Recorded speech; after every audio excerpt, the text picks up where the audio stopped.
Hey y'all, hey, it's your girl Shanika. Welcome to my channel. I hope y'all are having a blessed, wonderful day. I'm going to get right to it. I am going to be reading from the King James Bible, and there's a story in there from the book of Revelations, chapter 13, that's called God Restrains Evil. So I'm going to read that for y'all.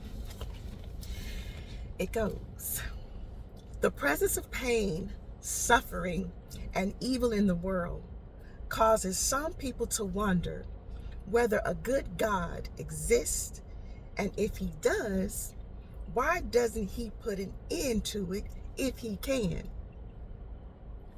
John's vision of a beast rising up out the sea, which is in Revelations chapter 13, verse 1, and causing great havoc in the world, does not explain why there is evil, but it does sound an important note of encouragement. The evils of the world happen only by permission, and those that do occur have precise limits imposed on them by God. Notice that the beast was given authority to continue for 42 months. And that's in Revelations chapter 13, verse 5. Emphasis added. Clearly, God has placed restraints on evil. We have not and will not experience the full onslaught of pain and suffering that could be delivered. Okay, I'll be thanking God each and every day for his mercy and grace, because before Jesus was sacrificed for us, the things that we do today, do you know we would have been wiped out if God did not put a limit on evil? We would be wiped out, y'all. Did you see what happened to the people in Babylon and Sodom and Gomorrah? Look at how we living, y'all. There would be no civilization, because God would keep wiping us out because we just can't do right. We just can't get right. So we have to be thankful of God's grace and mercy, because if we look at the things we've done, y'all, God would have wiped us out a long time ago. So that is one thing that you should wake up and thank God for, his mercy and grace, and that he didn't take you out for being raggedy and wrong and out of his will, okay? This restraining work of God can be seen in several incidents in the Old Testament. So when Adam and Eve, and this is in Genesis chapter 3, verses 22 through 24, after Adam and Eve sinned, God sent them out of the garden and sealed it off. According to Genesis, this was not a matter of retaliation by God, but a protection from the possibility of eating from the tree of life and being separated from him forever. So them thinking they know everything and don't need him no more, okay? And we know God is jealous, right? So he could not allow that. The flood, you remember the flood? That's in Genesis chapter 6, verse 5 through 8 with Noah. When evil had corrupted the entire world, God acted with severe mercy by sending the flood. This restricted evil and made possible a second start for the earth. Now, imagine, y'all want another flood? God would have to keep flooding us.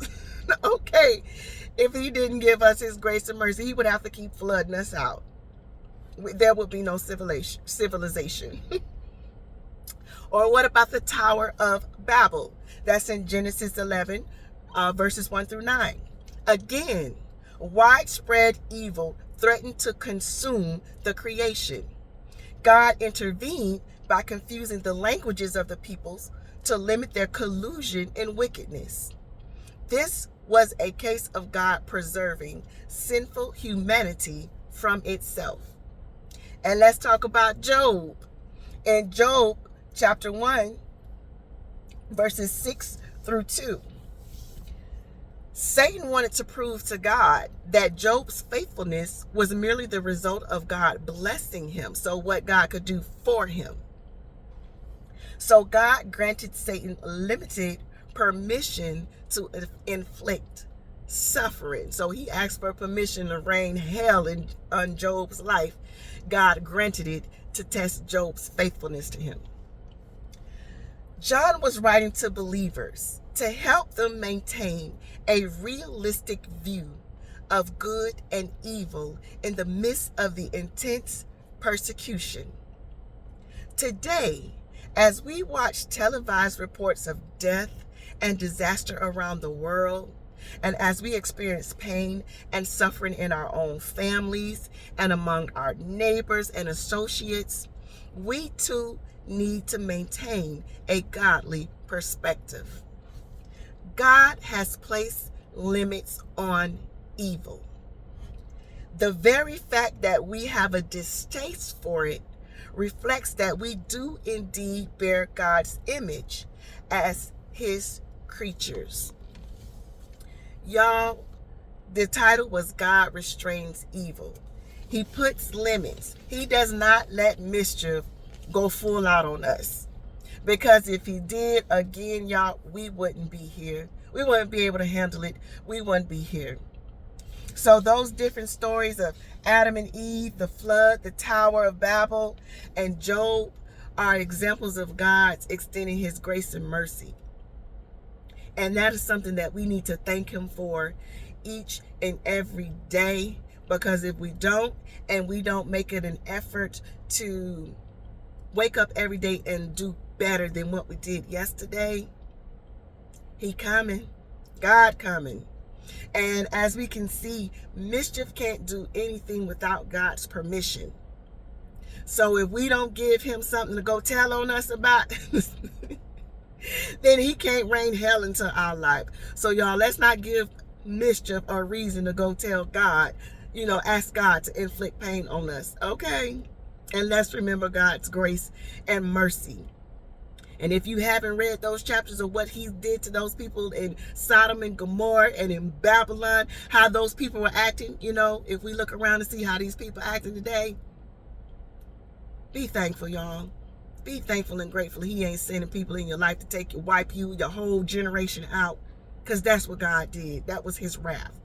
Be grateful that God is not inflicting his entire wrath on us, and he not letting mischief rain his entire wrath on us either. He got some restraining on mischief. Okay, so I thank y'all. I love y'all. Please like, share, and subscribe, and I hope y'all have a blessed, wonderful day. Bye.